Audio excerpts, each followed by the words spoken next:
கடந்த வாரம் யாரும் எதிர்பார்க்காம பல விஷயம் நடந்திருக்கு. அந்த பல விஷயத்துல எனக்கும் ஒரு பங்கு இருக்கு.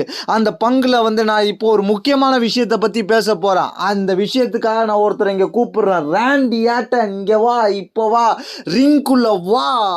நான் என்னோட ப்ரொஃபஷனலிஸ்ட்ட காமிக்கணும் அப்படின்ற மாரி நிக்கில் ஆடிஸ் பேசுறாரு. ராண்டி ஆர்டன் வருகிறார். ராண்டி ஆர்டன் வந்த உடனே நிக் கடந்த வாரம் நடந்தது நீ நினச்சிருப்ப, நீ எதுக்காக என்னோட ரெசில்மேனியா மேட்சை கேன்சல் பண்ண? எனக்கு ரெசில்மேனியான்றது முக்கியமானது. அது மட்டும் இல்லாமல் இந்த ரெசில்மேனியா எனக்கு ரொம்ப ஸ்பெஷலானது. நான் 20வது வருஷம் ரெசில்மேனியா விளையாட போகிறேன். அங்கே நீ மேட்சை கேன்சல் பண்ணியிருக்கிற. எனக்கு கண்டிப்பாக மேட்ச் வேணும் இந்த ரெசில்மேனியாவில். இன்னும் ஒரு வாரம் தான் இருக்குது. அதுக்கு நீ மேட்ச் கொடுத்தே ஆகணும். இல்லை நீனாவது என் கூட சண்டை போடு. ரெசில்மேனியாவில் எனக்கு மேட்ச் வேணும். ராண்டி, எனக்கு நீ ரெஸ்பெக்ட் பண்ணணும். ஃபஸ்ட்டு நீ என்னை மதிக்கணும்.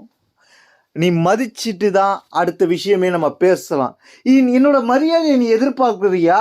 என்னோட மரியாதையை நீ எதிர்பார்க்கணும்னா எனக்கு கண்டிப்பாக இந்த ஒரு ரெசில்மேனியாவில் ஒரு மேட்சை ஃபிக்ஸ் பண்ண நான் கண்டிப்பாக உனக்கு மரியாதை பண்ணுறேன். அது இல்லாமல் உன்ட்ட நான் சாரி கேட்குறேன். ஏன்னா போன வாரம் நடந்ததுக்கு நீ எனக்கு மேட்சை ஃபிக்ஸ் பண்ணுவியா? உடனே சோலசிக்காவும் டேமட்டாங்கவும் வராங்க. பேசிக்கிட்டே வராங்க. ராண்டி ஆர்டன் என்னடா நீ ஓவராக பேசிக்கிட்டு இருக்க அப்படின்ற மாதிரி. ராண்டி ஆர்டன் பார்த்து கேட்குறாரு, ஏய் உன்னோட தலைவன் நீன்னு வந்தாலும் சரி அல்லது டேமட்டாங்க நீ வந்தாலும் சரி, யார் வந்தாலும் சரி, நான் உங்கள் 2 பேரையும் முடிச்சு தான் விட போகிறேன் அப்படின்ற மாதிரி சொல்கிறேன். உடனே உள்ள சோலசிக்கா அண்ட் டேமட்டாங்க அட்டாக் பண்ண ஆரம்பிக்கிறாங்க ராண்டி ஆர்டனை. ராண்டி ஆர்டனை அட்டாக் பண்ண ஆரம்பிச்சோன்னு ராண்டி ஆர்டனை ஹெல்ப் பண்ணுறதுக்காக யார் வரான்னு கேட்டிங்கன்னா எல்லைட்டு ராண்டி ஆர்டன் சேர்ந்து அதுக்கப்புறம் பிளட் லைனை அடித்து ஓட விட்றாங்க. அதுக்கப்புறம் பிளட் லைன் ஓடி போயிடுறாங்க அந்த இடத்த விட்டு. பயங்கரமாக இருந்துச்சு.